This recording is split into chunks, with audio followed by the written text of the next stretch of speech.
Di pagi yang berkabut, aroma serabi oncom memenuhi lorong rumah Susun. Cahaya menyapa semua tetangga dengan senyum, meski hidupnya tak pernah mudah. Suara sendok mengaduk kopi terdengar dari dapur kecil.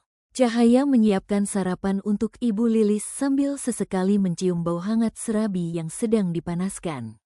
Ibu Lilis duduk di sudut ruang tamu, menyulam benang warna pastel menjadi pola bunga di taplak meja. Di balik jendela, kabut tipis masih menggantung rendah, membuat deretan rumah Susun tampak melankolis. Orang baik selalu diuji lebih dulu, nak, ucap Ibu Lilis dengan suara pelan, seolah berbicara pada dirinya sendiri. Cahaya hanya tersenyum, membawa nampan kecil berisi 2 cangkir kopi tubruk dan sepiring serabi ke meja. Ia mencium tangan ibunya lalu berkata, "Bu, saya mau antar beberapa piring ke tetangga dulu, ya."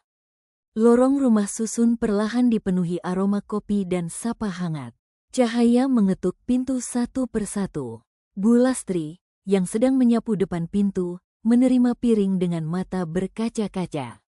"Masya Allah, kamu ini seperti cahaya pagi, nak," gumamnya sambil mengelus kepala Cahaya.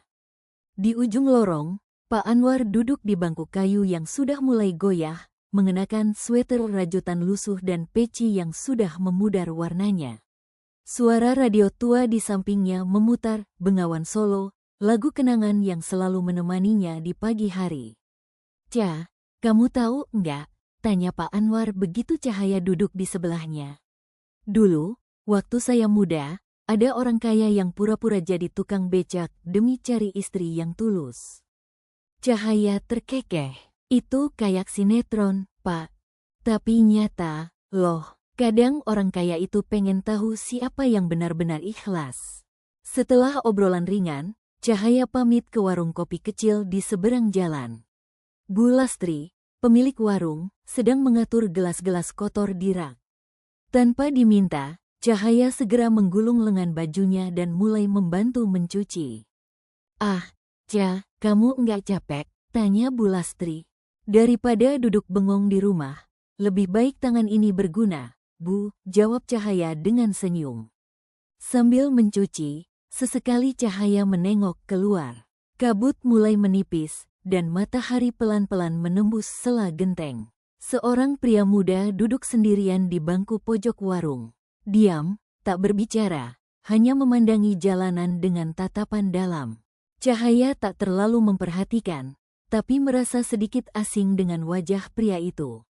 Tak seperti pelanggan tetap yang biasa datang dan bersenda gurau. Malamnya, Cahaya kembali ke rumah dan kembali duduk bersama Pak Anwar yang belum beranjak dari bangkunya. "Kamu lihat pria muda di warung tadi pagi?" tanya Pak Anwar tiba-tiba. Cahaya mengangguk. "Yang duduk diam di pojok itu, Pak?" "Iya, dia sering ke situ seminggu ini. Tapi enggak pernah pesan banyak, cuma duduk, minum kopi, lalu pergi." "Orang baru, ya?" Pak Anwar menyipitkan mata, lalu menyesap kopi dari termos kecilnya. "Jangan-jangan dia bukan orang sembarangan, Ca," kata Pak Anwar sambil tersenyum misterius. "Dia datang setiap pagi, duduk di pojok warung, hanya memesan kopi hitam, dan tak pernah berbicara sepatah kata pun." Warung kopi, waktu dulu, pagi itu riuh dengan suara pelanggan tetap yang sedang berdiskusi tentang harga sayur dan kenangan zaman Orde Baru. Dinding warung dihiasi foto-foto lawas. Presiden Soekarno sedang pidato, sepasang pengantin Tempo dulu dengan pakaian adat Sunda, dan gambar hitam putih sekelompok anak-anak bermain di halaman sekolah. Bu Lastri menyeka meja sambil melirik ke arah pojok tempat lelaki itu duduk. Brahma, begitu namanya tertulis di buku catatan langganan, selalu datang saat jam baru menunjuk pukul 7. Ia hanya memesan kopi hitam, tanpa gula, tanpa basa-basi, lalu duduk diam, menatap keluar jendela, seolah mencari sesuatu yang tak pernah kembali. "Dia mirip almarhum suamiku, pandai menyembunyikan beban," Bu Lastri berbisik sambil mengaduk kopi untuk pelanggan lain. Cahaya masuk membawa tumpukan gelas bersih dari rumah. Ibu Lilis mengajaknya membantu Bu Lastri setiap pagi sebelum pergi ke toko buku tempatnya bekerja paruh waktu. Pagi ini, ia sengaja memilih tempat duduk yang lebih dekat ke Brahma, berharap bisa menegurnya. "Selamat pagi, Mas," sapa Cahaya sambil tersenyum. Brahma hanya mengangguk kecil, menatap ke cangkirnya sejenak sebelum kembali menatap keluar jendela. Suara radio tua memutar lagu Juwita Malam, membungkus ruang sempit itu dalam nostalgia. Tiba-tiba, bunyi bel pintu berbunyi. Seorang perempuan berdandan rapi, mengenakan blazer biru dan sepatu hak tinggi, muncul dengan gaya khas kota besar. Rambutnya ditata licin, dan parfum mahalnya langsung memenuhi ruangan.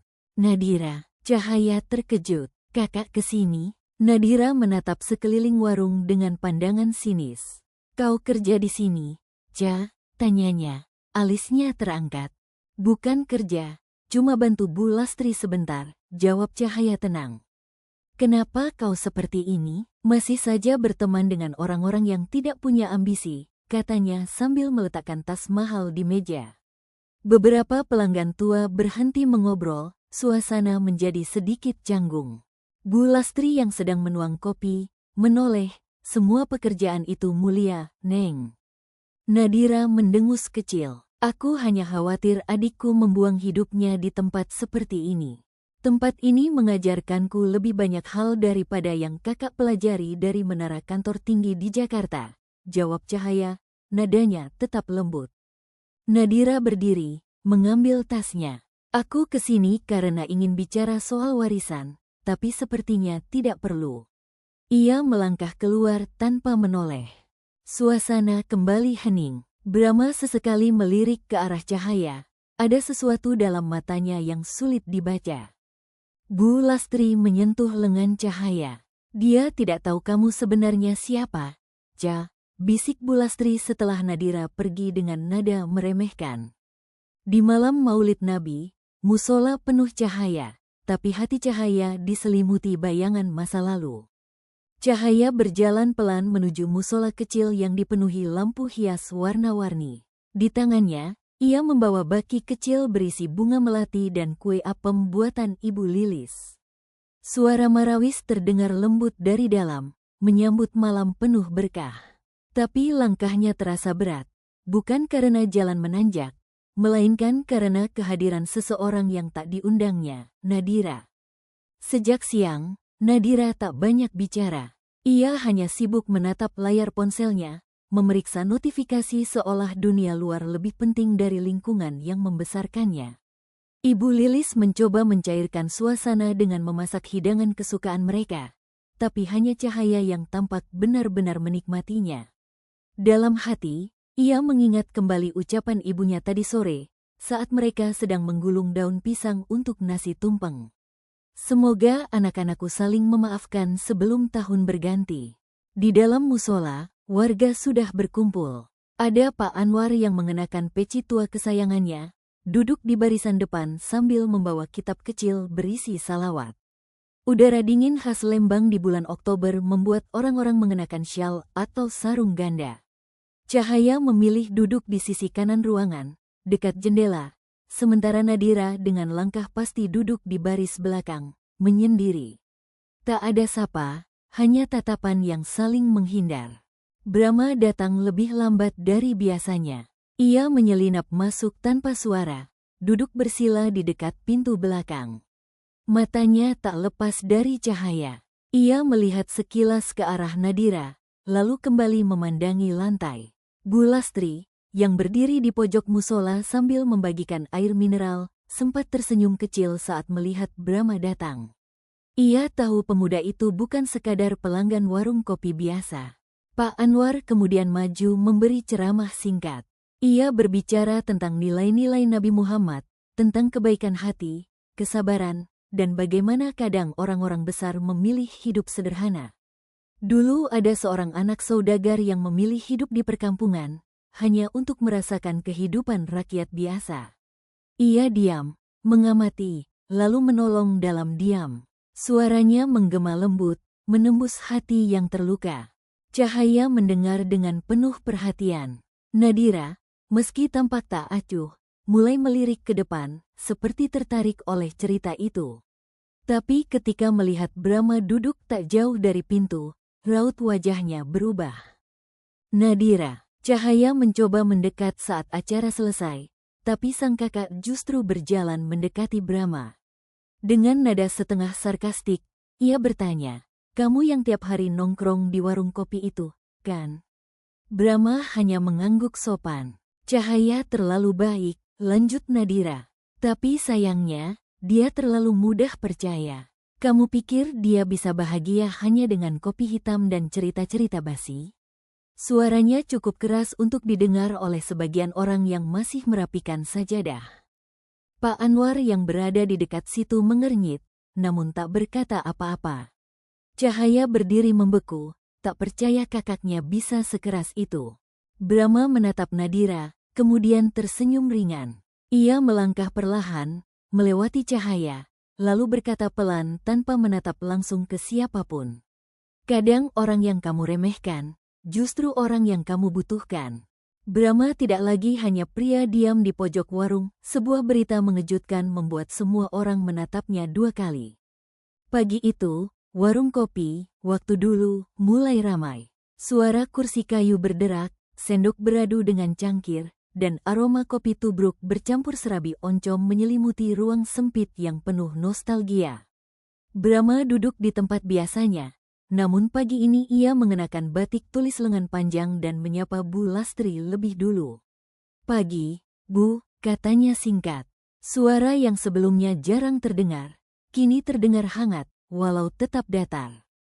Pak Anwar yang duduk di sudut lain warung menatap pemuda itu sambil mengangguk pelan, lalu bercerita pada Ibu Lilis yang baru datang. Dulu ada seorang pemuda, anak konglomerat, menyamar jadi rakyat biasa demi memahami hidup. Mirip kisah lama yang tak banyak orang tahu. Di ruang komunitas RW, tak jauh dari warung, warga berkumpul untuk pelatihan UMKM tentang pemasaran online dan pengelolaan keuangan. Di antara susunan kursi plastik dan meja panjang, Pak RW mengumumkan, peralatan baru untuk pelatihan ini disumbangkan oleh seorang dermawan.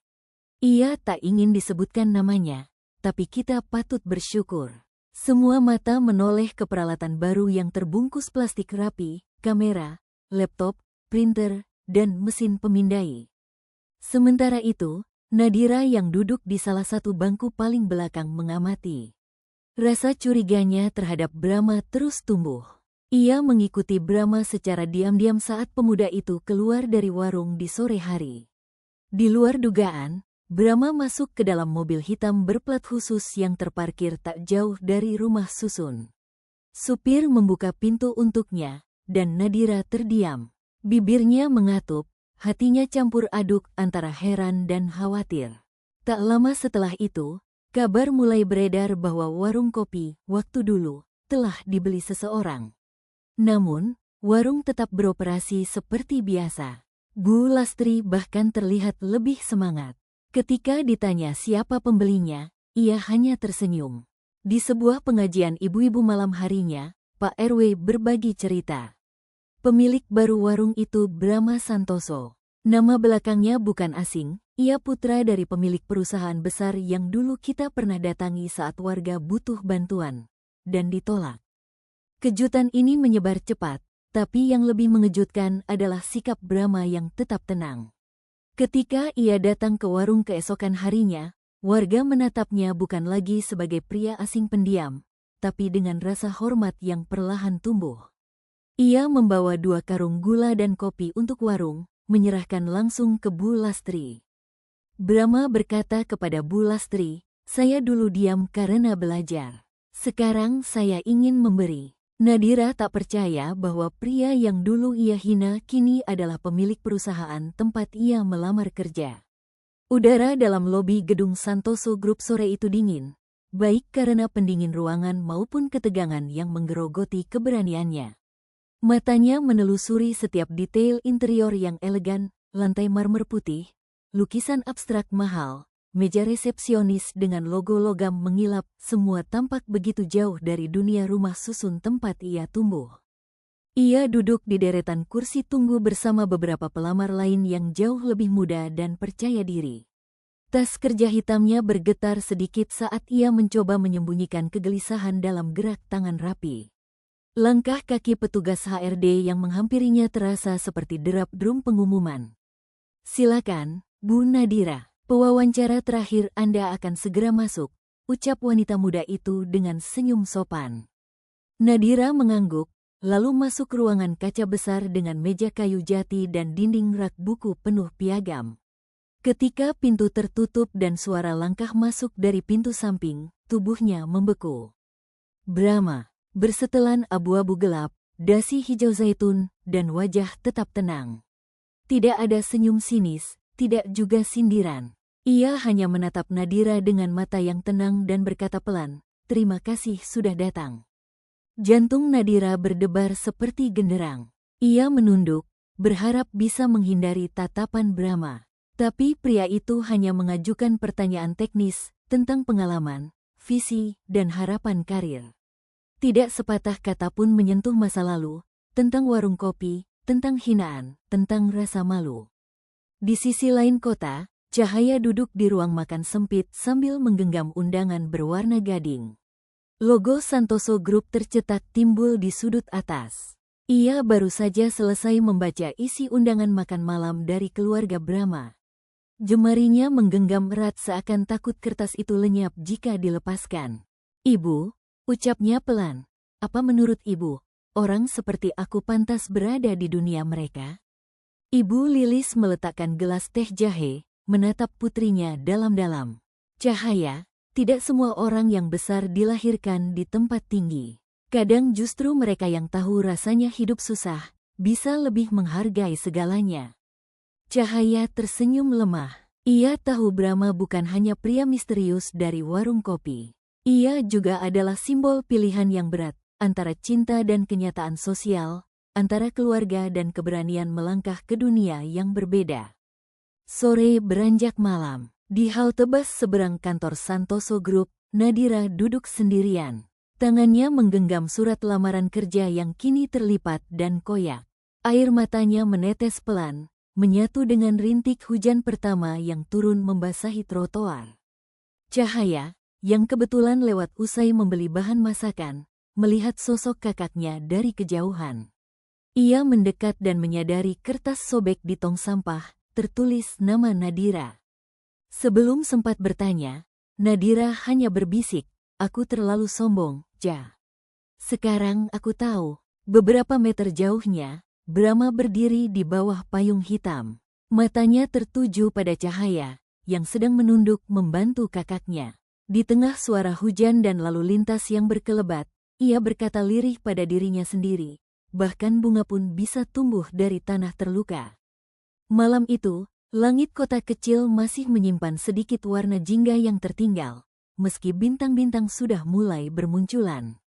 Taman kecil dekat rumah susun perlahan dipenuhi warga. Lampu kelap-kelip dari tali lampion sederhana menggantung di antara pepohonan. Anak-anak berlari dengan suara riang, ibu-ibu membawa piring-piring berisi lontong sayur, bakwan, dan bajigur hangat dalam termos tua. Pak RW berdiri di panggung kecil buatan dari peti kayu bekas, membuka acara perayaan akhir tahun dengan ucapan syukur sederhana. Tapi perhatian semua orang tidak hanya tertuju pada kata-kata pembuka. Mereka berbisik pelan, matanya sesekali melirik ke arah lelaki berkemeja putih yang berdiri di pinggir taman, Brahma. Dalam beberapa minggu terakhir, warga mulai curiga siapa sosok di balik semua perubahan kecil yang terjadi di lingkungan mereka. Ayunan dan jungkat-jungkit yang baru, cat tembok warung Bu Lastri yang diperbarui, bahkan taman bermain anak yang kini terang benderang. Malam itu, teka-teki itu akan terjawab. Cahaya berdiri di samping Ibu Lilis, mengenakan kebaya sederhana berwarna coklat tua. Dia teringat ucapan ibunya dulu yang tulus akan datang kembali, tak peduli berapa lama pun ia pergi. Ketika musik Tanah Airku mengalun pelan dari pengeras suara, suasana menjadi hening. Brahma melangkah maju tanpa diminta. Tangannya menggenggam secangkir kopi, wajahnya tak lagi ditutupi canggung. Dengan suara tenang, ia memulai, "Saya bukan siapa-siapa saat datang ke sini. Tapi tempat ini, dan orang-orangnya sudah memberi saya banyak. Ia menatap Bu Lastri, lalu beralih pada Ibu Lilis. Waktu kecil, saya hidup di gang belakang kota. Sering kelaparan, kedinginan. Tapi suatu hari, seorang ibu guru memberi saya roti dan berkata, "Hidupmu belum selesai, nak." Guru itu adalah Bu Lilis. Ibu Lilis terkejut, matanya memerah. Warga mulai bertepuk tangan pelan. Brahma melanjutkan, "Saya kembali ke sini bukan untuk pamer. Saya ingin membalas, bukan dengan uang, tapi dengan kesempatan, dengan ruang nyaman, dengan taman bermain." Warga mulai tersenyum. Nadira, yang berdiri tak jauh dari Cahaya, menunduk. Langkahnya pelan mendekat. Di hadapan semua orang, ia berkata, "Cahaya, maaf. Aku salah menilai. Kamu benar, selalu benar." Cahaya tersenyum kecil, mengangguk. Ketika waktu menunjukkan hampir tengah malam, Brahma mengangkat secangkir kopi di tangannya, lalu berlutut di depan Cahaya. "Aku tidak bawa cincin, hanya kopi hangat dari warung tempat kita bertemu. Tapi jika kamu berkenan, aku ingin duduk bersamamu di sini sampai rambut kita memutih." Tawa kecil terdengar, lalu tepuk tangan riuh. Cahaya tidak menjawab dengan kata-kata. Ia hanya mengambil cangkir itu, menyeruput sedikit, dan berkata pelan, hangat. Angin malam mengelus rambut mereka. Di sudut taman, para lansia duduk di kursi rotan sambil tersenyum. Mereka melihat bukan hanya kisah cinta, tapi juga kisah pengampunan, pengakuan, dan kebaikan yang menemukan jalannya kembali. Dan malam itu, semua topeng pun jatuh. Di malam yang dipenuhi lampu temaram dan tawa anak-anak, kadang kita baru menyadari bahwa kebaikan tak selalu datang dengan suara keras. Ia hadir diam-diam, dalam bentuk secangkir kopi hangat atau pelukan yang tertunda. Hidup seringkali mempertemukan kita dengan wajah-wajah yang tak kita duga membawa cerita panjang dan luka tersembunyi. Karena itu, jangan buru-buru menghakimi. Siapa tahu, orang yang hari ini tampak biasa saja, besok adalah seseorang yang menyentuh hidup kita dengan cara paling lembut. Seperti lentera kecil di jendela malam, satu perbuatan baik bisa menjadi cahaya bagi jiwa yang tersesat. Jika kisah ini menyentuh hati Anda, mungkin sudah saatnya kita menyapa seseorang yang dulu kita lupakan.